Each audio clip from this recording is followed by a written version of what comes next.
All right, this is CR 2018-114770-001, State of Arizona versus Brittany Zamora. This is the time set for sentencing. Appearances for the record, please. Your Honor, good morning. Lacey Fisher for the state. And for the record, Your Honor, the victim attorneys for victim A's guardians are present and victim B's guardian is present. Thank you. Good morning, Your Honor. Belen Olmedo Guerra on behalf of my client, Brittany Zamora, who is in custody, sitting at defense table. Good morning. All right. I know typically I ask that you approach the podium, but today I'm going to ask that you just remain seated at counsel table for the sentencing. All right. Please state your true and correct name. Brittany Zamora, And your date of birth. 1591. The court having previously accepted your pleas of guilt, it is the judgment of the court. You are guilty of 3 crimes. Amended count 1, sexual conduct with a minor, a class 2 felony and dangerous crime against children. The offense occurring in Maricopa County between September 1, 2017 through and including March 22, 2018 as to victim A. It is a non-dangerous, non-repetitive offense under the criminal code in violation of the statutes set forth in the plea agreement. It is also the judgment of the court you are guilty of amended count 2, attempted molestation of a child, a class 3 felony and dangerous crime against children, the offense occurring in Maricopa County between September 1, 2017 through and including March 22, 2018 as to victim A. It is a non-dangerous, non-repetitive offense under the criminal code in violation of the statute set forth in the plea agreement. It is also the judgment of the court you are guilty of amended count 15, public sexual indecency, a class 5 felony that occurred in Maricopa County between September 1, 2017 through and including March 22, 2018 as to victim B. It is a non-dangerous, non-repetitive offense under the criminal code in violation of the statutes set forth in the plea agreement. The court has read and considered the pre-sentence report, the stipulations in the plea agreement, the state's sentencing memorandum, defendant's sentencing memorandum, and the many letters attached to that sentencing memorandum. I have considered the psychosexual evaluation provided by the court at the settlement conference. I have considered the information provided at the settlement conference, including the sentencing,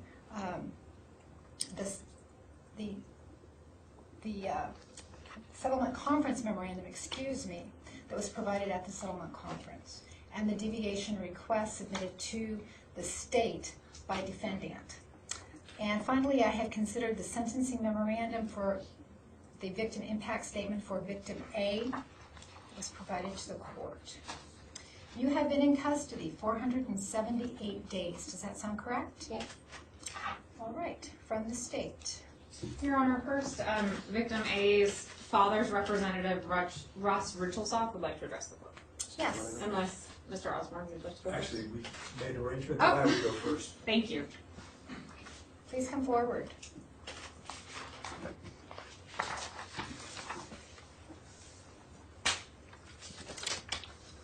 May it please the court.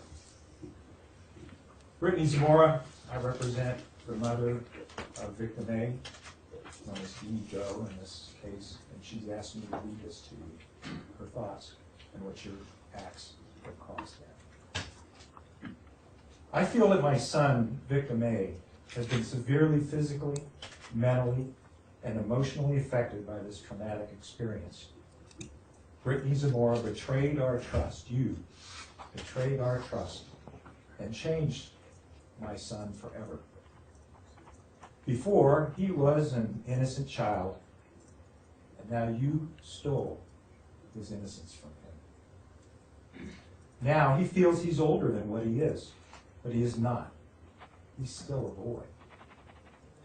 He doesn't know his boundaries now. You've damaged his perspective on women, girls, love, and people in general. He may never be the same. He's lost trust in himself. He's lost trust in those around him, those he should trust, his teachers. But he has all the love and support of his family, and together we will help him in every way possible to secure himself for the future. His life changed dramatically after what you did, Brittany Zamora.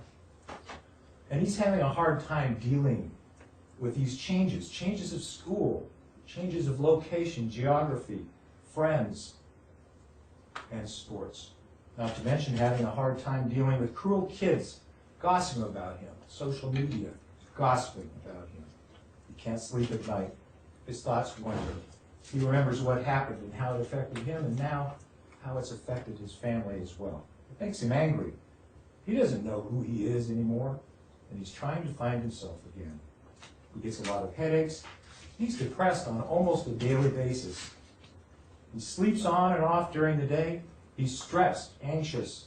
He has a lot of mood swings and emotions he can't deal with in a healthy way. He feels numb and confused about his life and scared for his future. His father and I are making arrangements for him to secure private psychological counseling, an expense to us because of you. I'm grateful that the state provided counseling for a period of time, but the state's assistance ended, and that obligation to provide him counseling and any other treatment is now on us because of you. It's expensive, $150 a session, and I want to court, please keep the issue of restitution open so that you pay monetarily for his treatment. We're making arrangements with a psychologist for this purpose, and of record is her fee schedule. I could never have imagined also how hard it is to find counselors who are willing to help when there's a criminal or civil matter pending that they may inevitably become involved with. I understand that regardless of how skilled the counselors may be in the field of child sex abuse, knowing that they're going to likely face lawyers trying to minimize the impact of this abuse on my client's son, the attorneys, for example, representing the school district, in this case that I'm involved with, his family and me, is intimidating for those counselors. The research on male child sex abuse is frightening, scary. In the record is a citation to a book on the subject. And we had victim A, boy you molested, examined by a Dr. Gartner last year. He wrote in May of 2018, victim A is currently traumatized by not being able to finish his school year, and he certainly is aware of the traumatized reactions of his parents, which in turn are likely traumatizing him. He has strengths that seem to be blossoming under his father and stepmother's care, but his temper and tendency to act out angrily may develop into full-blown problems as he matures. In particular, since sexual abuse and assault are interpersonal betrayal traumas, and I know you have studied these things as a teacher, they often have serious implications for future interpersonal relationships. Therefore, as victim A further matures, he needs to be watched, supported, and discouraged in the areas most common among sexually traumatized men. Difficulty having interpersonal relationships, especially intimate ones.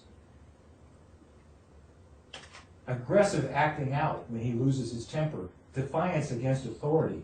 Problems with keeping boundaries with others, especially those in authority or who are romantic partners. Addictions, compulsions, emotional numbing, sometimes alternating with inability to control emotional outbursts, an unusual need to control others, perhaps like you, difficulty with trust, self-esteem, and such symptoms as depression, anxiety, guilt, shame, low self-esteem, self-destructive or self-mutilating behavior, eating disorder, antisocial personality disorder, behavioral problems, and post-traumatic stress disorder. Within a reasonable degree of psychological certainty, these may lie in my son's future because of you. I hate you for what you did to my son and my family. We should not suffer for your sick pleasure, but we all are. I strongly feel that the plea deal is too lenient for you, but I support the plea deal and ask that the court award the maximum under the plea deal. You should never have children. You should never be close to children, even in your own family. You're going to be almost 50 when you leave prison, as the maximum sentence is. And I hold out few hopes that you'll be truly reformed by then. I think you suffer from a mental sickness that will never go away. Society should be protected from you. And I think you should be more strongly punished as well. Punishment for yourself and to show others not to follow the path you follow.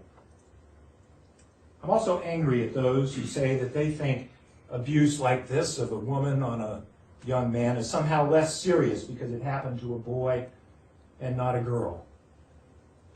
They show those that think that way some of what's bad about you, Brittany Zamora. Maybe you found your behavior somehow less evil because you're a woman taking advantage of a boy. No good mother wants her children to lose their innocence like this before they're truly ready. No good father should feel differently. And every child, no matter their sex, deserves to enter puberty and adulthood free of monsters like you, what you did. I've had problems sleeping myself and interacting with family and friends. I feel depressed myself, cry at night when I'm alone. I'm so broken-hearted and mournful for my son and what he's had to endure with a teacher we all thought, he should trust, but instead took advantage of him. We don't know to what extent of damages you've caused us, but I feel he'll suffer forever because of you. I've lost the joy in things. It's impacted my pregnancy, my enjoyment of my younger kids going to school. So, Your Honor, we ask you to please award the maximum sentence under the plea agreement in this case, and Brittany Zamora, we hope you spend many, many years in prison and may find rehabilitation, although we don't hold out those hopes. Thank you, Judge. And now it's my understanding that victim A's father's attorney would like to address the court, Russ Richelsaw. I'm Russ Richelsaw. I represent victim A's father and stepmother. I have a letter that they've written to address the court and directly to Brittany Zamora. To the court, we, J-Do and M-Do, the father of stepmother of victim A, have asked our lawyer to read this statement in hopes that you will sentence Brittany Zamora to the maximum sentence possible under the law due to the heinous nature of her crimes and the irreversible damage she has caused not only to our son, but also upon our family.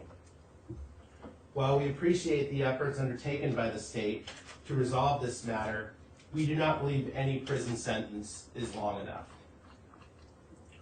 Once Brittany Zamora is released from prison, this monster will get to enjoy the freedom to live the rest of her life outside prison walls. Our son, on the other hand, has been stripped of and will never recover the innocence of his childhood. There are so many milestones that our son will now go through with a different frame of mind as he gets older. He will miss out on so many important emotions and feelings when it comes to relationships with women throughout the rest of his life, all because his trust was betrayed by his 6th grade school teacher. Over the course of many months, this woman intentionally set out to groom our son for her own twisted pleasures under the guise of being a trusted teacher, caretaker, and school district representative. She offered to tutor our son after hours. She offered to babysit our other small children. Little did we know at the time, it was all part of an orchestrated plan to rob our son of his childhood innocence. Your Honor, this woman is a twisted monster and she belongs behind bars. In sentencing this defendant, please blind yourself to the fact that she is a woman and her prey was a young boy and not vice versa.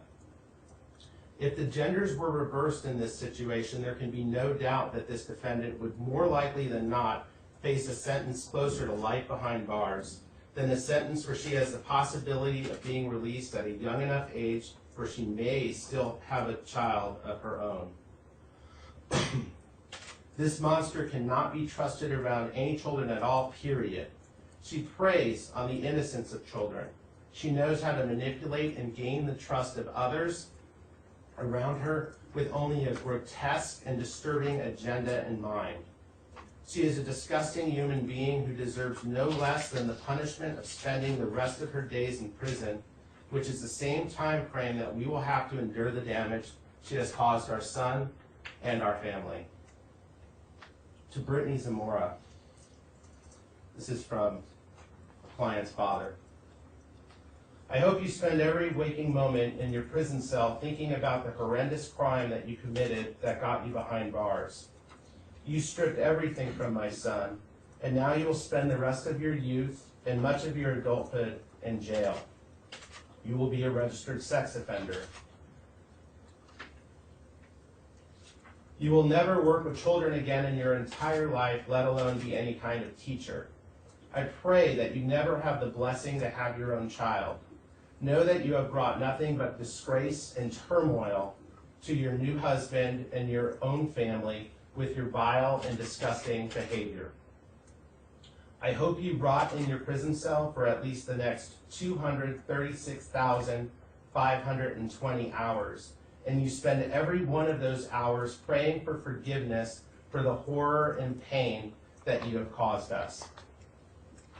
Brittany Zamora, I need you to know this. My son will grow up, have a good life, get married, and have children of his own. I will not allow you to interfere with my son's life any further. Throughout history, good has always triumphed over evil. You are just another dark shadow, and as a family, we will defeat you. We will not allow you to hold our son back or continue to drag him down any longer. Your Honor, with this sentencing, we are hoping that you will give new meaning to the phrase, justice is blind. We are hopeful that your sentence will help close this awful chapter of our lives and bring to public light the fact that no matter the gender, when it comes to sex crimes against children, a child is a child. And no matter the predator, male or female, the damage caused is the same, and justice will come down harshly so the new wave of predators will think twice before acting in such a horrendous manner. We believe it is time that a judge stands up for children when they have the power to. Too many have come and gone through the criminal justice system with lenient consequences. It's time for a change so the children of this world can be just that, children. Sincerely, the father and stepmother of victim A. Your Honor, we're asking the court to find that the aggravating factors laid out by the prosecutor in the state's sentencing memorandum substantially outweigh the mitigating factors presented by the defense, and that you sentence Brittany Zamora to the aggravated term of 27 years in prison. Thank you. Thank you for your statement. Thank you, Judge. And now victim B's guardian would like to address the court. Yes. Would you like her at the podium? Yes, please. Thank you.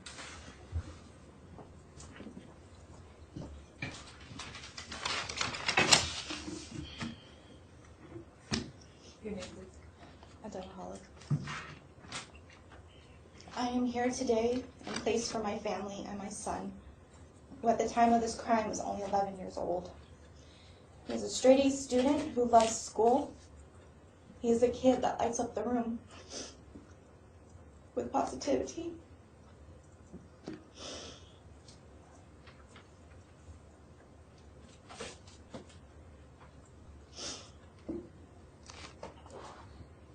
Take your time.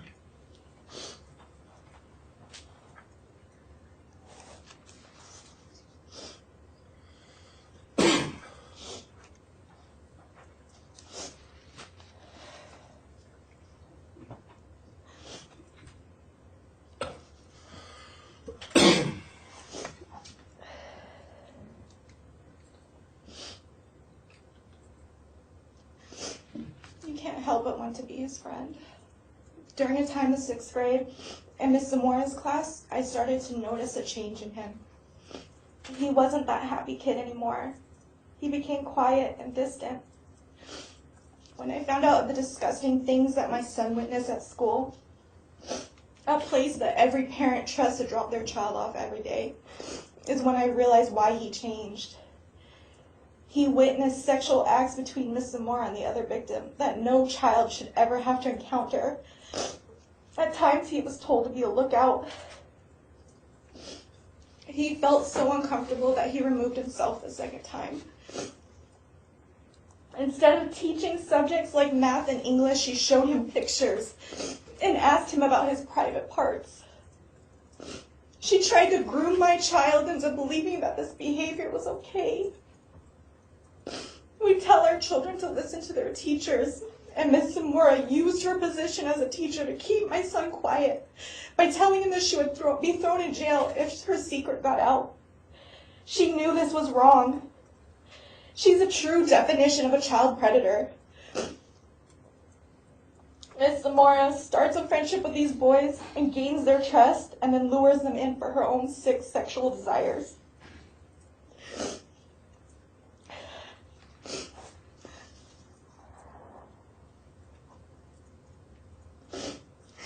Everything she did was strategically planned for only one outcome: sex with the child.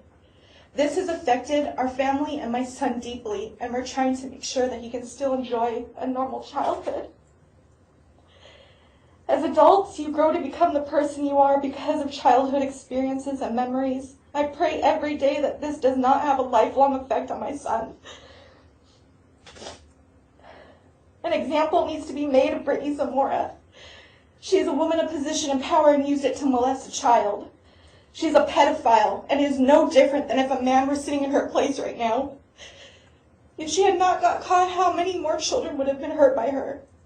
The less time she spends in prison, the more opportunity she has to prepare for another victim.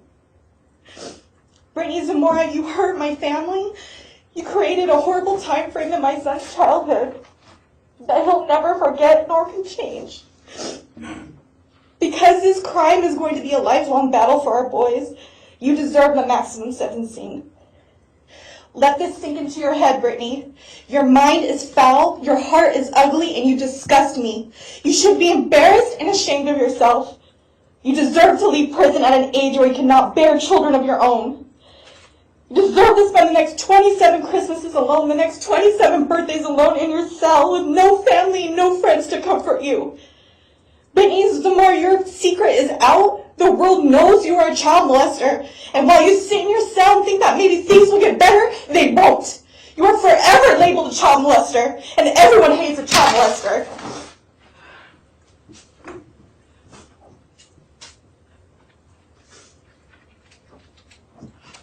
Your Honor, the facts in this case are beyond disturbing.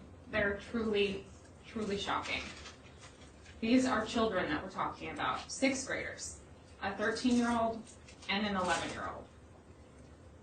Your Honor, I know you know this, but children inherently trust adults. We tell them to, as a society, to trust adults. And even more so, children, parents, the community, put our trust in teachers to protect our children when we leave them at school. We put our trust in teachers not just to educate children, but to protect them every day. Every day, today, this morning, children throughout the country were dropped off at school by their parents. And those parents believed that the teachers were not just going to educate their children, but help them learn and grow. It's almost beyond comprehension, therefore in this case, that the person that these parents trusted so much to take care of their children was the very person who harmed them irrevocably. It's undeniable the violation of trust that this defendant committed while she was in such a position of power. And it makes this case even more horrific and warrants an aggravated sentence due to that position of trust that she held and the way that she used it to not only commit her crimes, but also try and cover them up. Beyond the impact that this is going to have on the victims, which is undoubtedly immeasurable, it has also had a substantial impact in the community. The defendant's actions will have a long-lasting impact at the school that she worked at and on the other students there. It will have impacts on the teachers there, and beyond that, schools throughout the community, throughout the teaching profession as a whole. Because that trust that we tell our students to put in teachers has been diminished in a way that will be hard to get back. As to the impact on the two children in this case, I think their representatives succinctly talked about how this will have profound and everlasting impacts on them. The impact is immeasurable, and I believe and I hope that these children will be able to move forward past this and that their families will be able to heal. But there is no denying that it's something that they will have to carry with them for the rest of their lives. It will always be a part of their childhood, and it will always be something that they carry with them. Something that's going to be much longer lasting than any punishment that this court could ever put forward. As an aggravating factor, the young age of these victims also cannot be overlooked. Anytime we see a case where an adult preys on a child, that's something horrific and something to be taken very seriously. But these children were particularly vulnerable, only in the 6th grade. And that's an aggravating factor that the court must consider. The defendant's conduct itself was incredibly aggravating.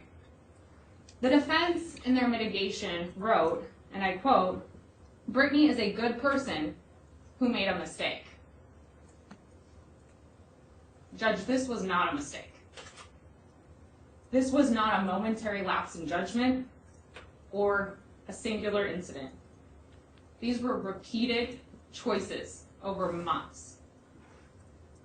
Repeated bad acts with multiple young students.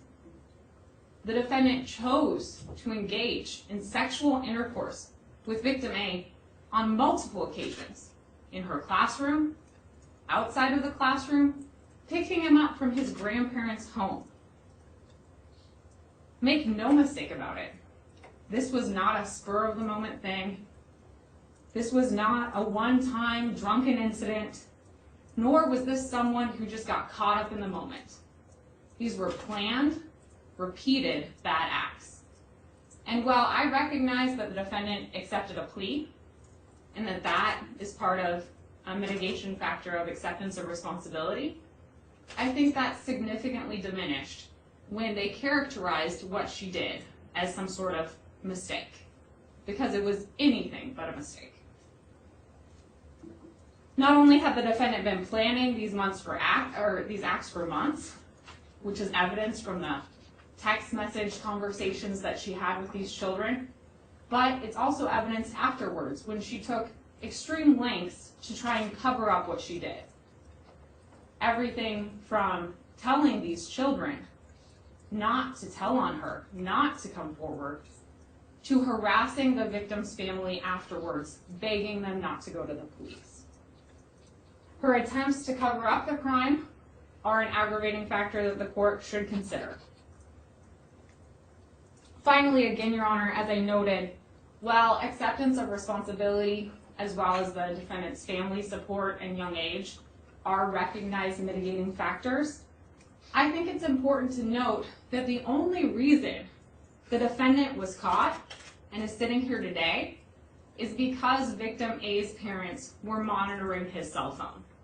This is not a circumstance where she saw the errors of her ways and tried to stop what was happening.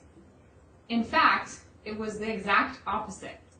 As you just heard from victim B's guardian, after repeatedly sexually abusing victim A, the defendant began to groom victim B, an 11-year-old child, for her sexual purposes. She engaged in sex with victim A while having victim B watch and act as a lookout, and she showed victim B pornography and asked him sexual questions. If victim A's parents had not discovered what the defendant was doing, there is little doubt that there would have been even more victims in the defendant's already considerable wake. Judge, as you know, the plea allows for count 1 a sentence of between 20 and 27 years in the Department of Corrections. Count 2 is a stipulated sentence of lifetime supervised probation with all sex offender terms, computer usage terms, and registration, and the same can be said for count 15. As to counts 2 and count 15, I would ask that you follow the terms of the plea and sentence her to the lifetime probation after she's released from prison with the stipulated terms, the fines and fees, and the registration. As to count 1, Your Honor, the state believes an aggravated sentence of 27 years is appropriate. I outlined the aggravating factors in my written sentencing memorandum, and I just briefly discussed them with the court, but they include harm to the victim, the defendant's abuse of her position of trust, the victim's young age, the defendant's attempts to cover her crime, and the need to protect future victims and deter future similar conduct. As I stated before, while there is mitigation that the defense has put forward, including family support and the defendant's young age, as well as her acceptance of responsibility by taking a plea, I think those are strongly outweighed by the aggravating factors in this case.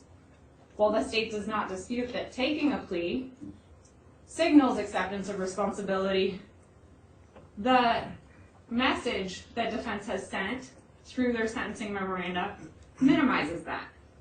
In the memoranda, the defendant blames everyone for what happened except herself.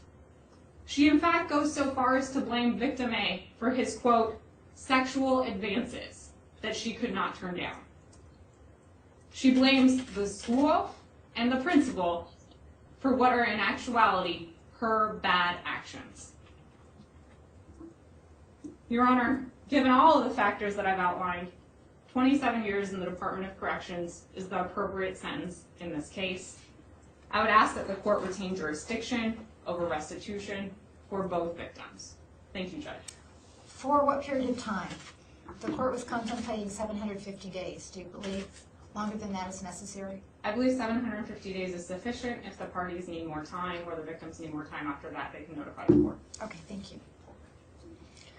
Counsel. Yes, Your Honor. We do have family that would like to speak. Certainly. Can I have a moment? Yes.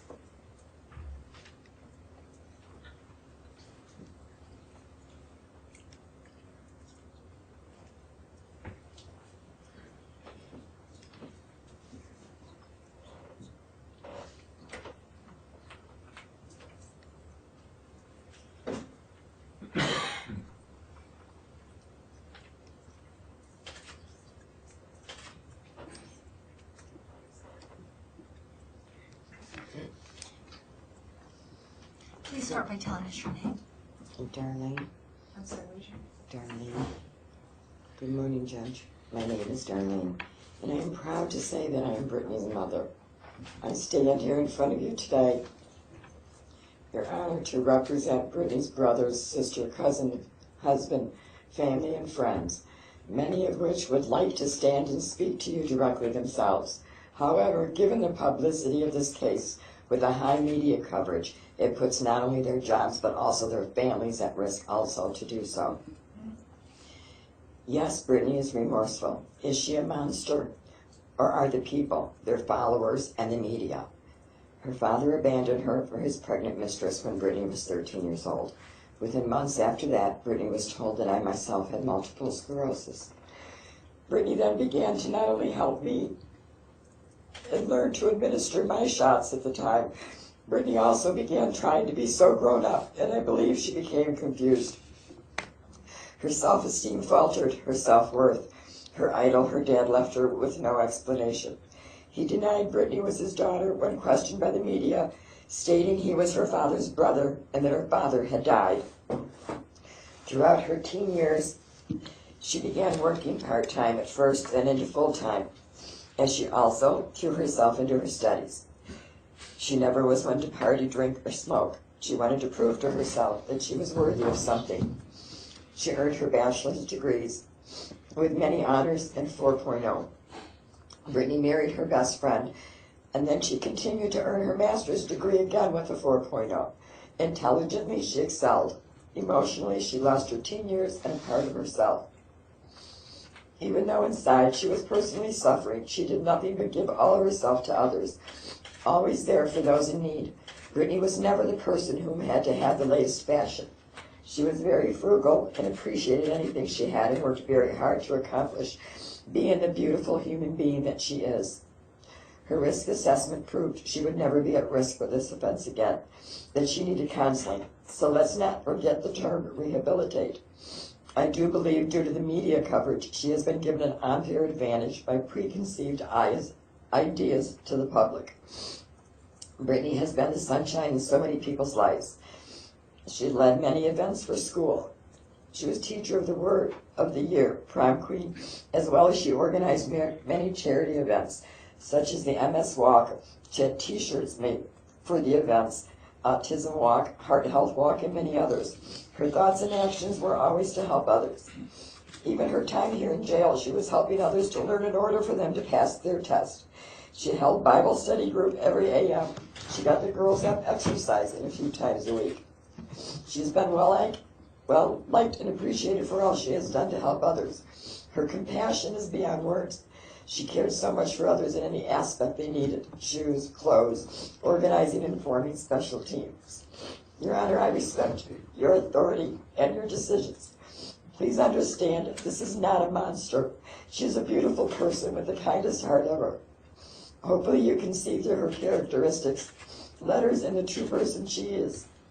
On behalf of myself, family, and friends who all know her, the true her, not what the media and the public are making her out to be with many false accusations, we beg you to please limit Brittany's sentencing time as low as you can. Thank you for your time. Irwin.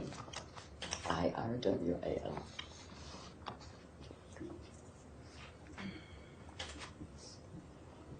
We have one more, Your Honor. Yes.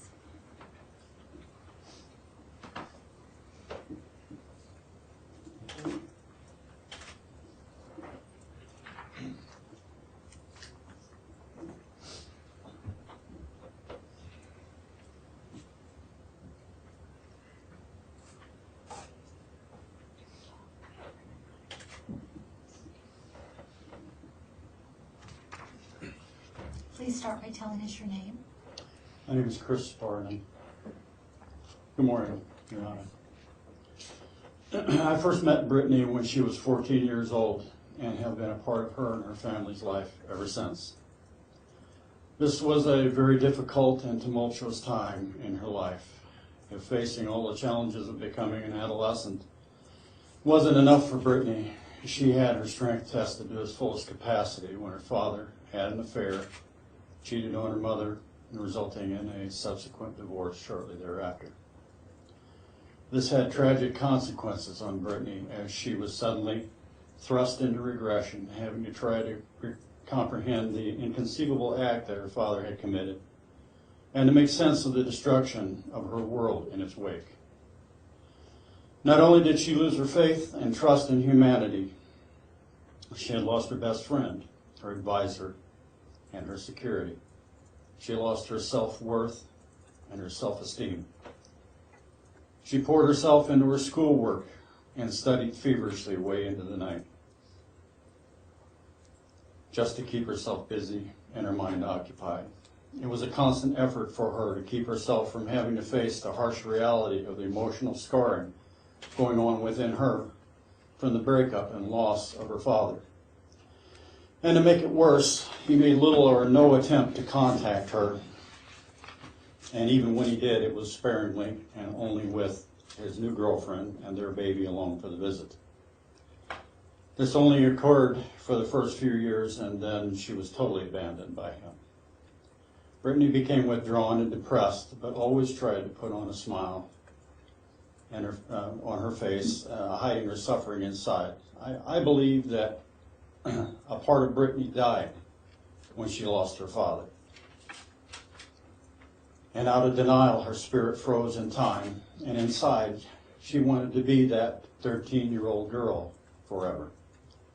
Although a poor substitute for normalcy, it was a safe and a happy place for her. As time went on, she continued to excel in school and on to college with too many degrees, accommodations, and awards to ever mention.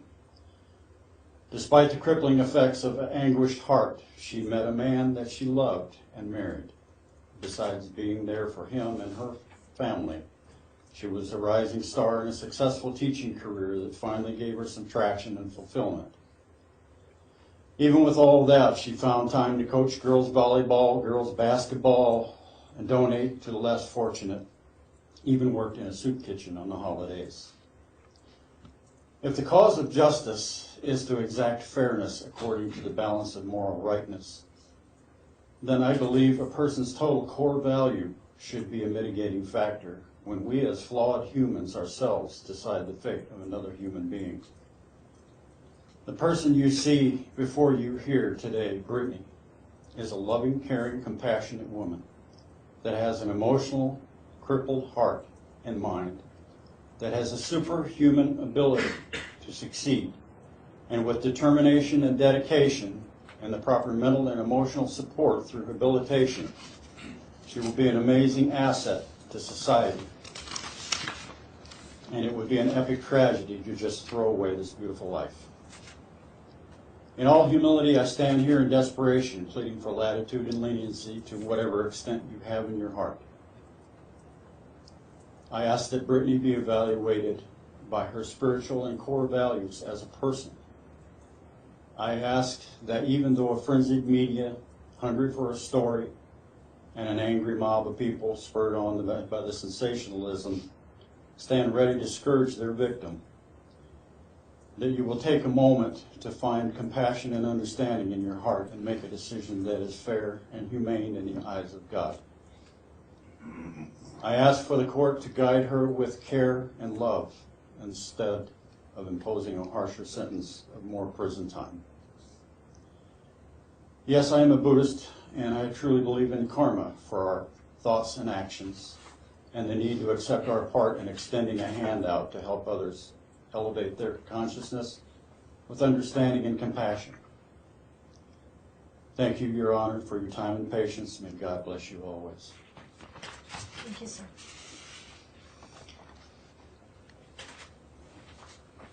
Your Honor, may I remain seated? You may. Your Honor, we ask the court to follow the terms of the plea agreement and consider the mitigation that has been provided to the court.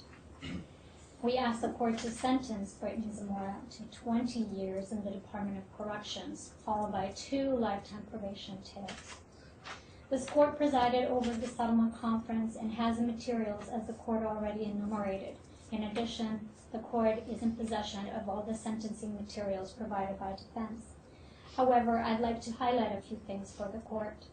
Brittany today is 28 years old. She has no prior felony convictions or has ever been in trouble with the law enforcement. This is the first time that she does anything remotely close to this, and she definitely acted out of character. As her family outlined, she has been very successful in education, in her own personal education. She used her education as a way to refuge from problems. She completed high school and then attended the university and obtained her master's degree. Her family has been unconditional. They're here today. They have been with her through this entire journey. It is extremely difficult for them to be present and to put at risk not only their safety, but also their livelihood, their jobs. It is a very difficult position for their friends also to be here. Throughout this case, Brittany's family, who was already very close to her, was her nucleus of life, became even closer. And that has given her the sustenance to continue through this year.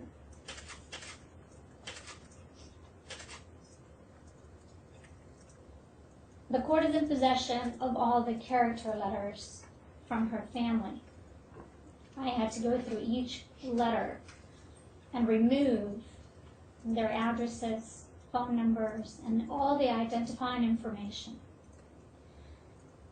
Some of them even requested that I remove their last names, just because they're terrified of what the repercussions could be for all of them and their families.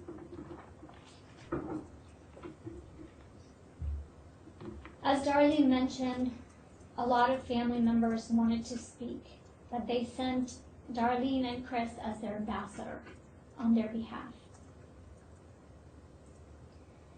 One common thread that all the letters have is Brittany's character. They all outline how well loved and respected she has always been.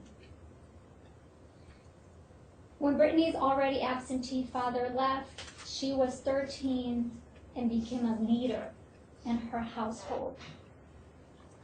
She started working multiple jobs to contribute financially. Although there were other siblings, everybody was older. She was the youngest and the only one with Mom for a long time. Her mother's illness reached its peak, and Brittany became the caretaker. She took new responsibilities, but none of that affected her drive, her schooling, her GPA. Throughout her life, Brittany has volunteered and raised money for multiple charities. She's a daughter, a sister, a friend that all can count on. The letters reflect her character. She does not have a single ounce of malice in her bones, in spite of everything that has been said about her. She does not like to see other people upset and will always put other people first.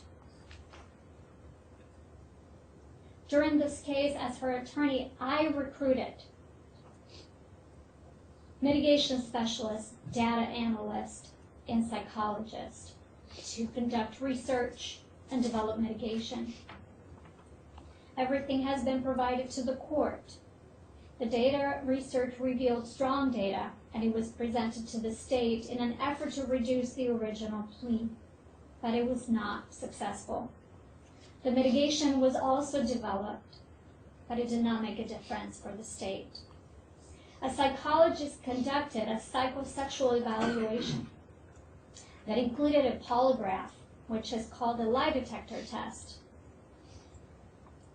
The entire assessment revealed the truth about Brittany. She's not a monster. She does not have any interest in children. She was found to have anxiety, depression, and a compulsive disorder because she likes things to be organized.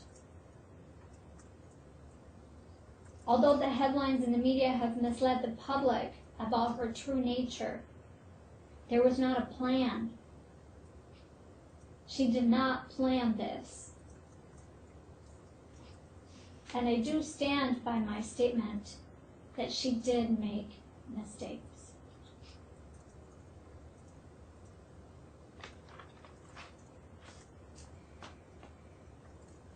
So we are here today, and Brittany knows that what she did was wrong.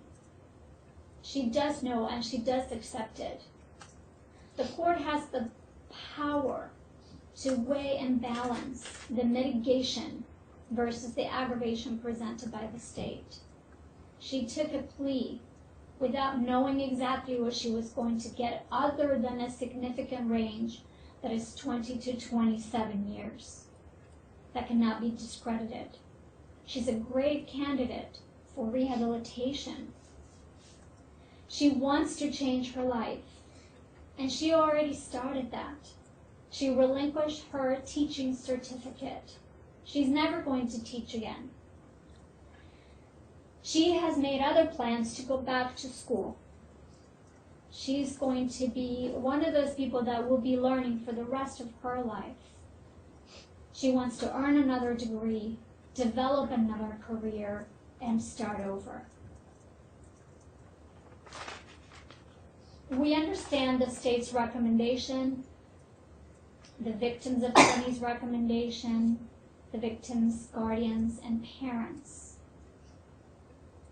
However, we ask the court to balance and take everything into consideration. Brittany will be monitored by the state throughout the 2 lifetime tails for the rest of her life. She's going to be a registered sex offender. She's going to have sex offender terms and will never be able to escape the government's eye. The plea agreement is structured to ensure that there is plenty of monitoring for her forever. A sentence of 20 years is a flat sentence in this case, which she will have to serve day after day. 20 years. It's a very long time. She is already planning and signing up for every program available, and she tried to do that at the jail already. The resources are limited at the local jails, so there were not that many classes available. So Brittany decided to become a teacher to her peers. She began teaching exercise and helping them with their reading and writing. She is a true helper, and she does not have a malicious nature.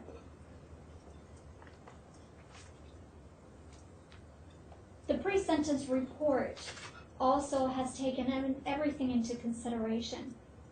The pre-sentence report indicates that they feel appropriate a presumptive term, which is 20 years. The minimum for this type of crime was never made available to Brittany. It is built already, starting at the presumptive, leading to the aggravation. In terms of restitution, we understand that things are not tangible at this time. Brittany is waiving her presence for any future hearings.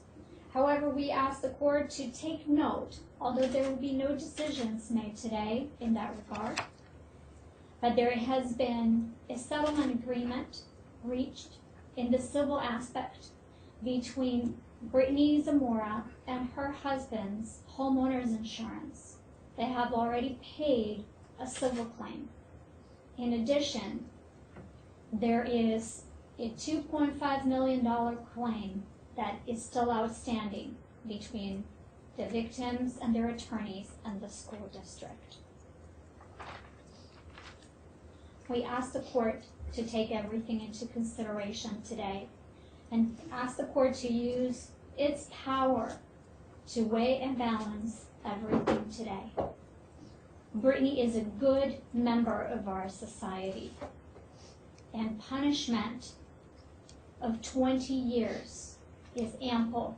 She needs rehabilitation and counseling, as Dr. Toma indicated in their report. There is no denial that she needs therapy. For all those reasons, Your Honor, we ask the court to take everything into consideration.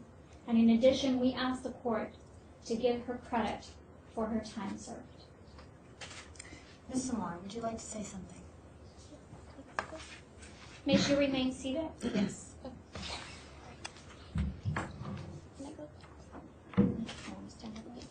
She would like to reach the podium, Your Honor. Certainly.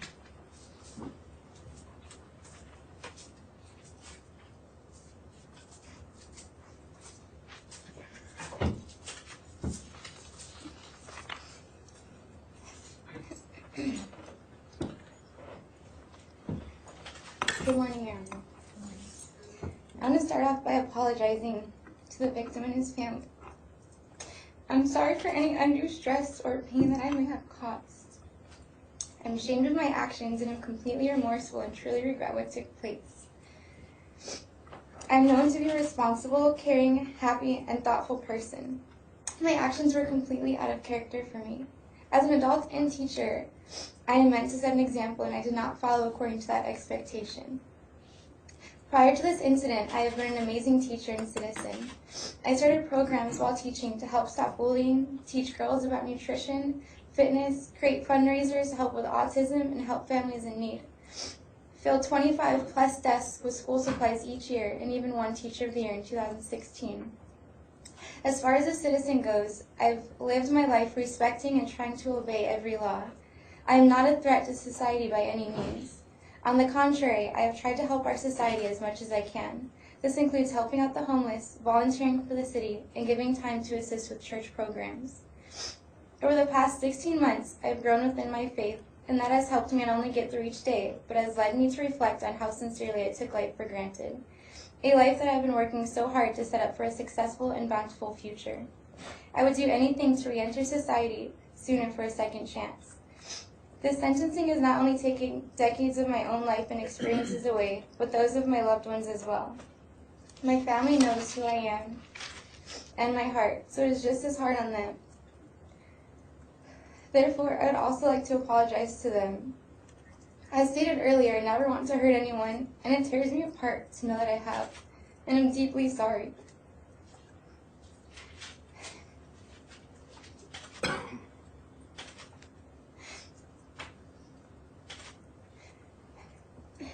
Going forward, I would like to attend counseling and all other required courses, obtain a new degree, and seek new employment. I have already relinquished my teaching certification.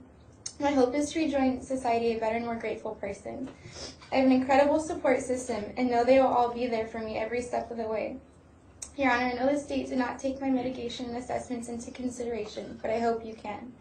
I am a good and genuine person who made a mistake and regrets it deeply. I ask that you please have leniency in regard to my sentencing, that you see me as a person with a hopeful future and not just another number or case. Thank you so much for your time and consideration. Thank you for your statement. Since she's already at the podium, why don't you just remain at the podium?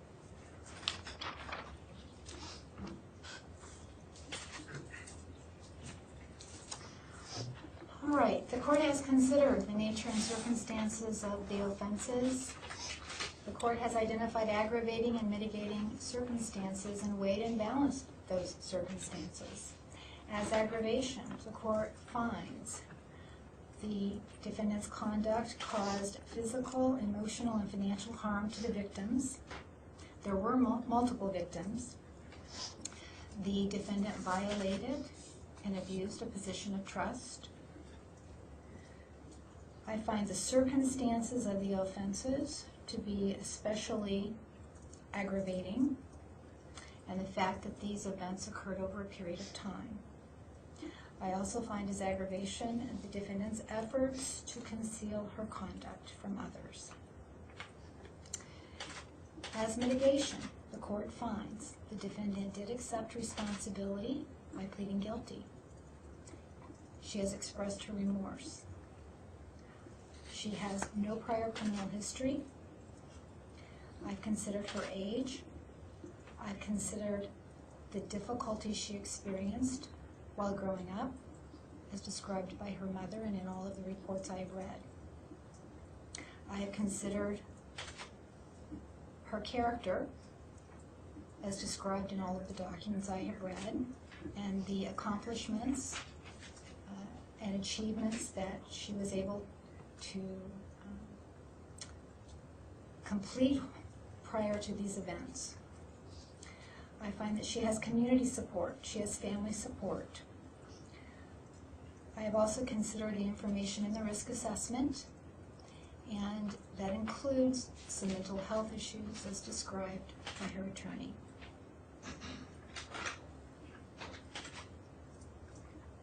I've also considered the fact that under the plea agreement, the defendant will be on supervised probation for a lifetime term on 2 counts.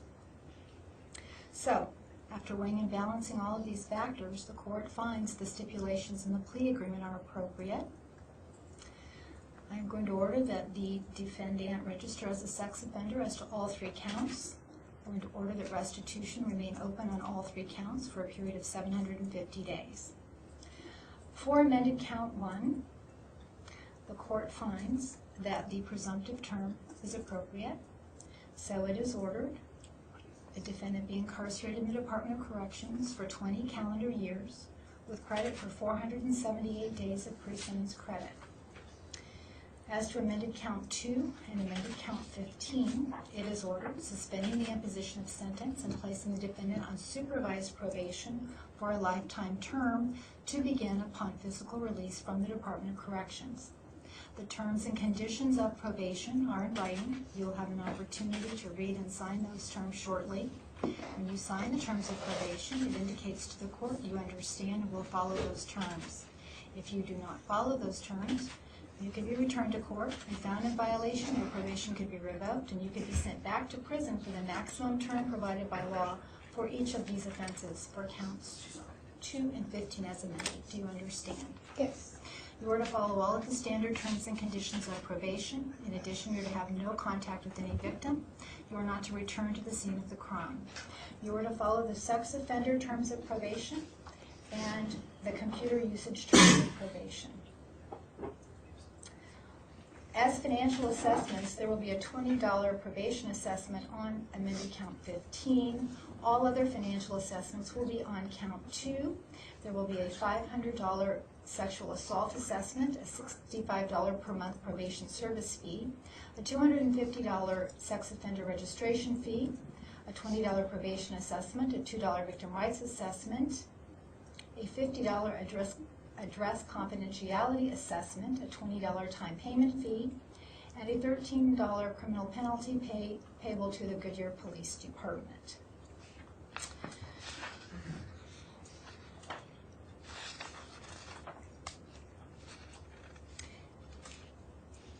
As provided in the plea agreement, it is ordered that counts 3 through 14 are dismissed.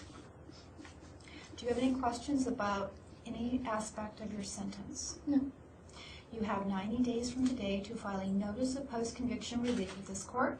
You have the right to have an attorney represent you. If you cannot afford an attorney, one will be appointed for you. If you cannot afford the necessary records and transcripts, they will be provided for you at no cost. Do you understand? Yes. Counsel, is there anything else from the state? No, Your Honor, thank you very much. Counsel, anything No, else? Your Honor, thank you. Good luck. Thank you. All right.